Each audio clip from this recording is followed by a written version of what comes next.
Welcome back to another episode of Post Mormon Peace. I'm your host, Derek Williams. I'm excited to be with you today.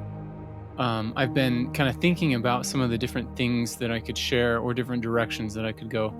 And I decided to make this episode earlier on in the podcast about different books that have been meaningful for me in navigating things and in working through and kind of developing my own beliefs and systems, finding what's going to guide me in life.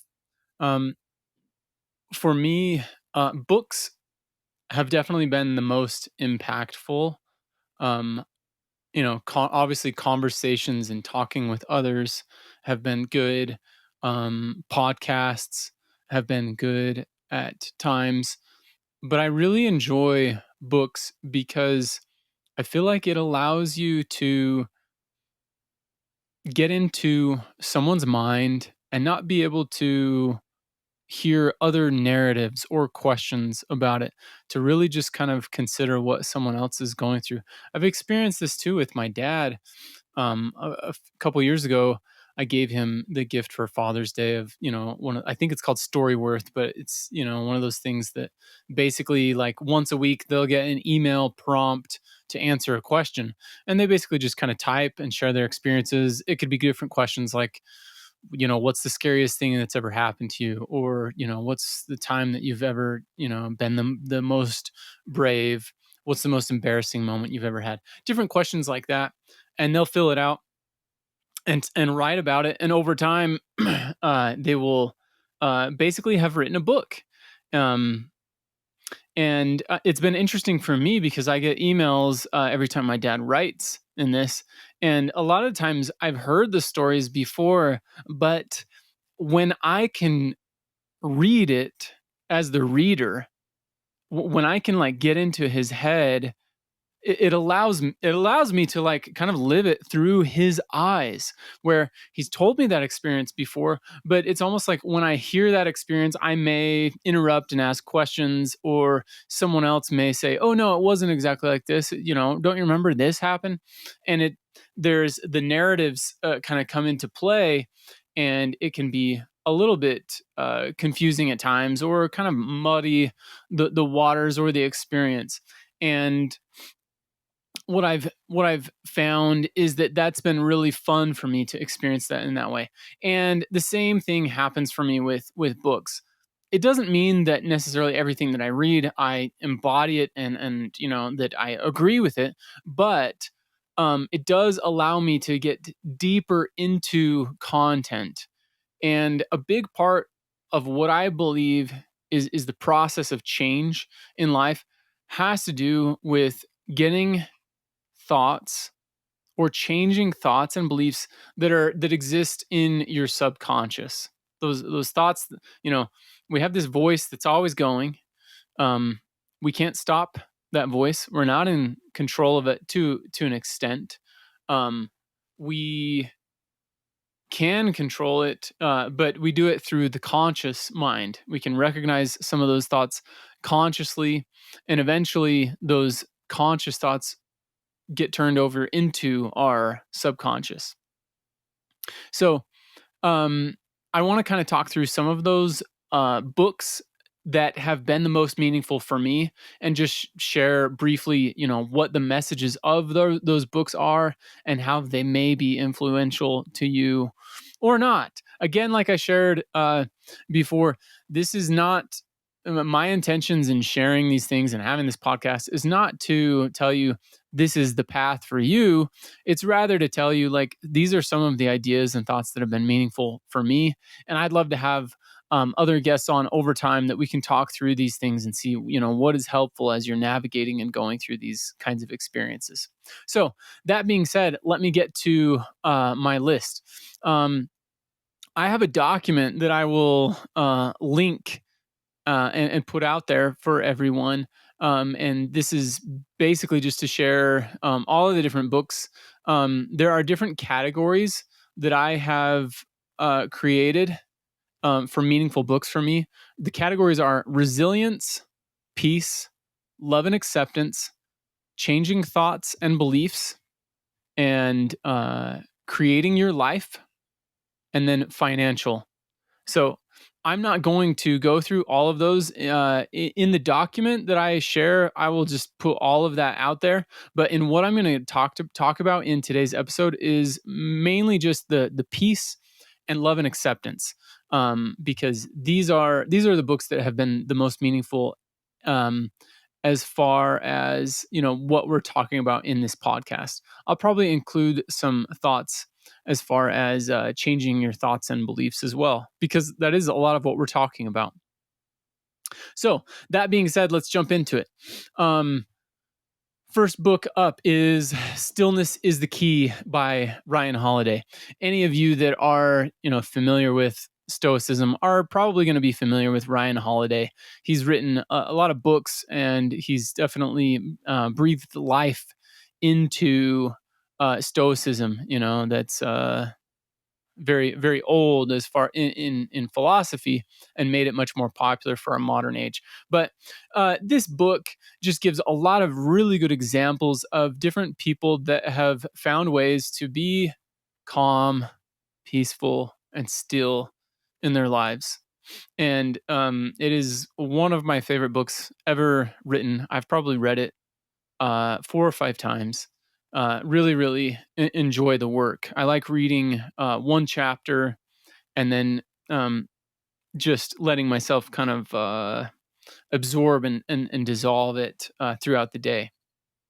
A quick note: the way that I really like to read books is in a way where I can feel like it is becoming part of me. I want to read a book, and I want to allow those thoughts to really get into my subconscious. I want to allow them to be just part of who I am, so that I don't necessarily have to remember in a time of need, like, oh yeah, this book said to do it this way.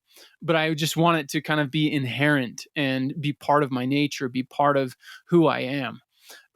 So that may resonate with you, maybe not. However you like to do things, but that's one way to kind of consider that. The next two books on my list are by Eckhart Tolle. The first one is A New Earth, and the second one is The Power of Now.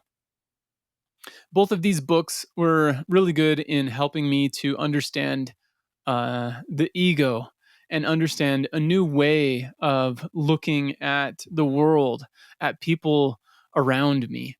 Um, uh, a New Earth specifically can be kind of like a waking up book, where you just start to recognize and to see life through a little bit more of a raw lens, in a way of like taking off the lens that you've seen life, individuals, even animals and creation, in a way that just allows you to kind of see it through a new lens, and that's a lot of fun. um, the next book is The Untethered Soul by Michael Singer.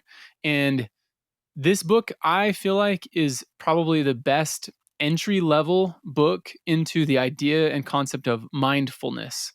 I don't know that he even uses the term mindfulness in the book, but that's what he's talking about, and it's very layman's terms. And I think it's like relatively fun book to listen to. It's easy to relate to a lot of the principles that he talks about, as far as like really trying to be able to live in the moment and not get pulled away into the future or the past so much. And that's a big focus of Eckhart Tolle, also in The Power of Now. The next book is The Art of Happiness by the Dalai Lama. And I really enjoyed this book. And there's a lot of peace and love um, all throughout this man's view on life and people. Um, it allowed me to see people that I didn't know as my friends, as fellow inhabitants of the earth, rather than seeing them as strangers. And this was uh, deeply I don't know if soothful is a word, soothing, I guess. It was impactful for me to see how, you know, someone that could be so religious could also just view everyone as their best friend, and in you know, being able to connect and to love people so inherently. Um, the next book is Digital Minimalism by Cal Newport.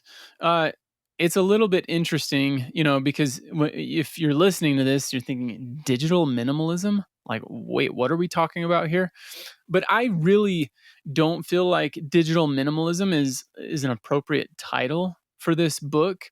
It felt much more like an approach to a peaceful daily life rather than just a focus on digital minimalism. Obviously, there's a lot of things in there that have to do with that, but I really enjoyed the ideas and applications of this book as far as just how to enjoy the moment and have peace in your life. So that wraps up that section of books. The next section is has to do with love and acceptance, and these books are by far the most powerful principles for me in life. Learning to love and accept yourself, and then in turn do the same for others, leads to greater peace and happiness than anything else.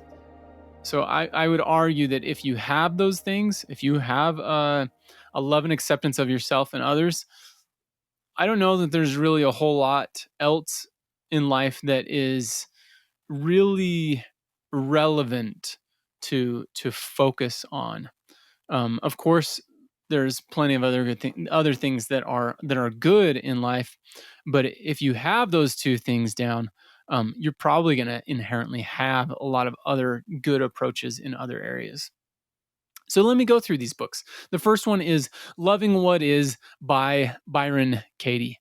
And I love Byron Katie. At first, it felt a little bit strange to listen to her and her approach, but over time, I really just started to really appreciate um, the way that she approaches issues in life.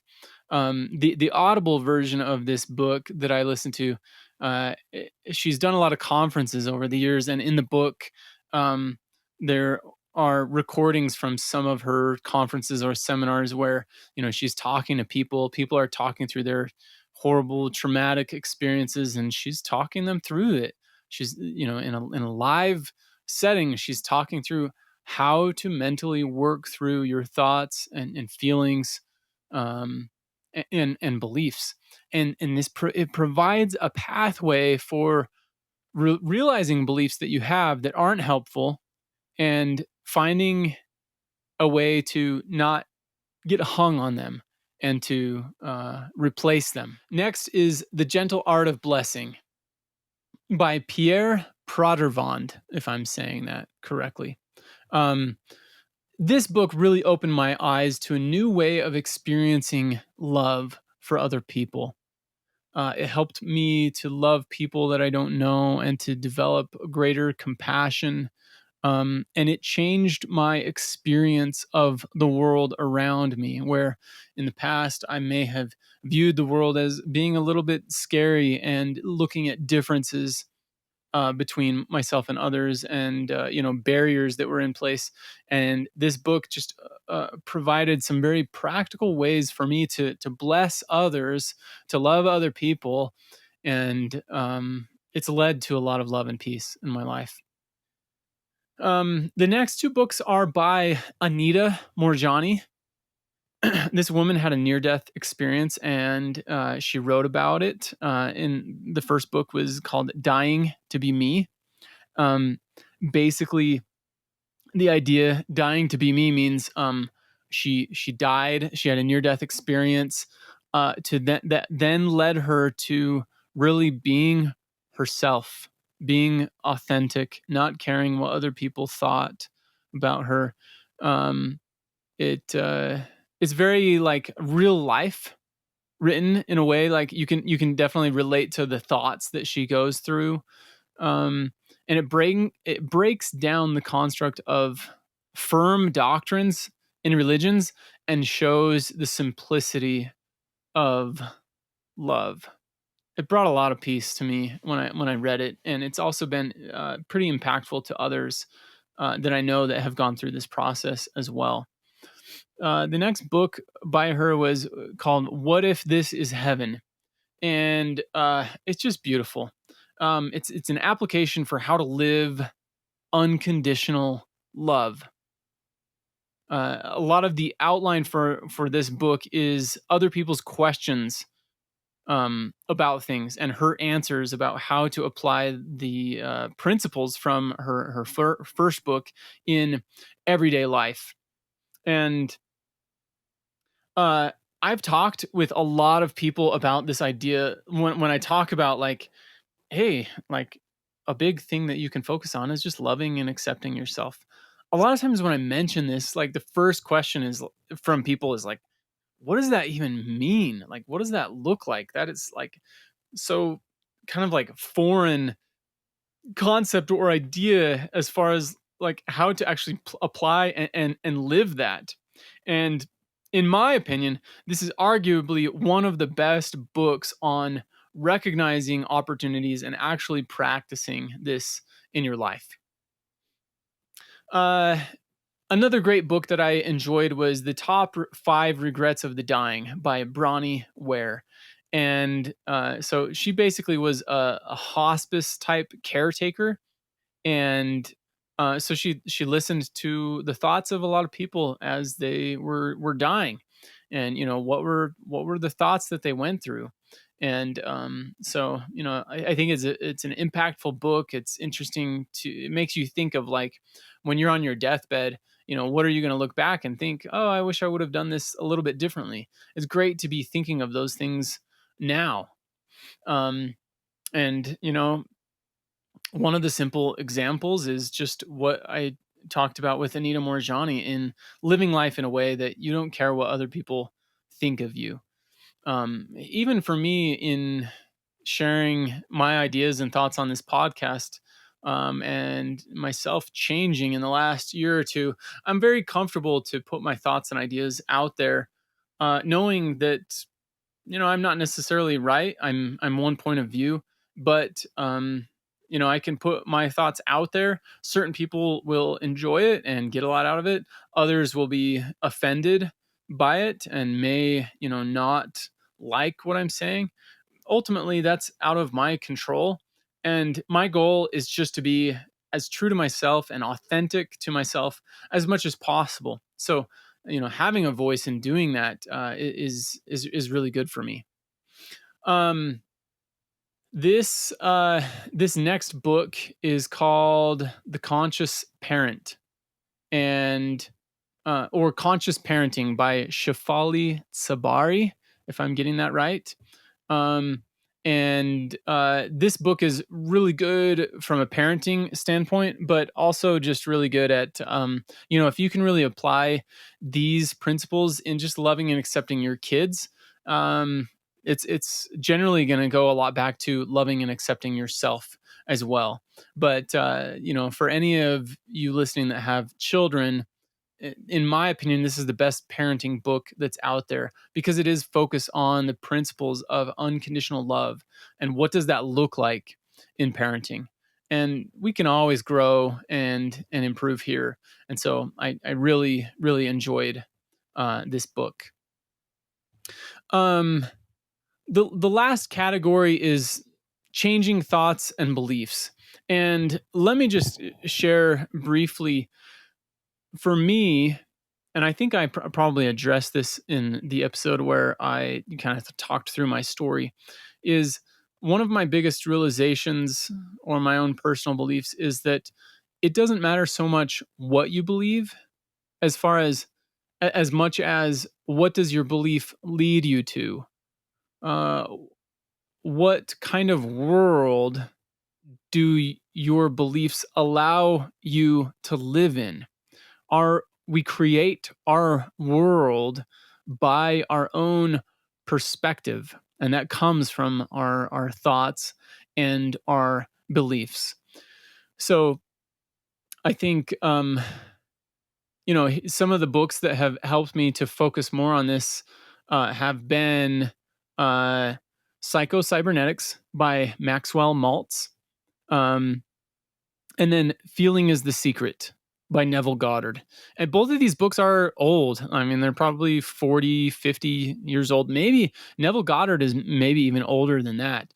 But Psycho Cybernetics was written by a plastic surgeon that treated people.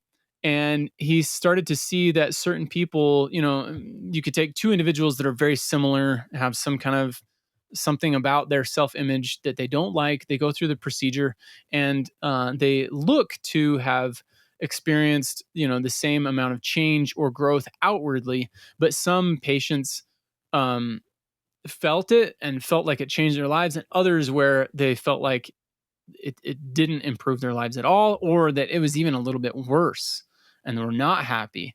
And so this book is completely uh, created or developed by this plastic surgeon that talked about these beliefs, and essentially that the procedure doesn't matter as much as the beliefs that you go through and that you have about yourself. And so this book was very foundational for me in learning, how do I change beliefs? What does that look like in application?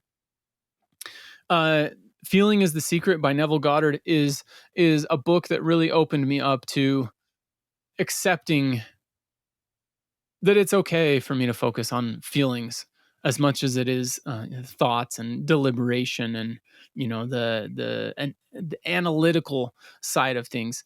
And a big part of what I've experienced in the last year has been realizing that I actually can grow quite a bit more um, when I focus on the feelings behind certain things rather than the analytical side of things. And I want to talk a little bit more about that in future episodes. But where I just listened to a YouTube video. There's audio books where people have read this book, and probably a lot of these other ones as well. Um, so this is just kind of a quick breakdown of some of those books, and what that's been like for me as far as that process. And again, there's certain things that will resonate with some of you that don't with others, and that's totally fine. um, I think I would love to have um, others on the podcast and talk through some of these ideas or books, or whatever has been meaningful to some of you, because I think the more that we can kind of understand, and we can get rid of this black and white, get rid of this idea that like I was talking about before, a lot of times growing up in the church or some type of religion that says this is the only way, and anything that varies from that is black. This is white. This is black. Um, that I think one of the potentially the most harmful things that can come from that is just even though you may then realize or start to believe that the church is not true, you can still see things in the lens of black and white. Oh, well, the church isn't true, so this is this and this and this. But just allow yourself to kind of step back and to look at thoughts independently, and to say, oh, what does this belief lead to? You know, and the most important thing I think is just focus on yourself. If you're always looking at other people and thinking, oh, well, what does this belief lead you to? And it allows you and gets you to the point of being very critical. And I would argue that what you can basically do that same exercise again. What does your thoughts and your analysis about other people's beliefs, what does that lead you to? And it's relatively likely that it leads you to judgment. It doesn't lead to peace and love. But if you can step back rather and say, um, you know, view things as everyone's journey is independent. Like, respect other people's space to have their own journey and to think through things. Because everyone has a reason for the way that they live, and it's impossible for us to say that we know exactly what they're going through and that we know what is right for other people. It's not possible, because we are only ourselves. You can only have the thoughts in your own mind. You can only have your thoughts in your mind about another person or about another person's thoughts or beliefs. So remember that. The more you can embrace that this is an independent journey, can increase the amount of peace that you have in your life and towards other people. Thank you for listening. I hope this podcast episode was helpful, and we will see you guys back here for the next one. Take care.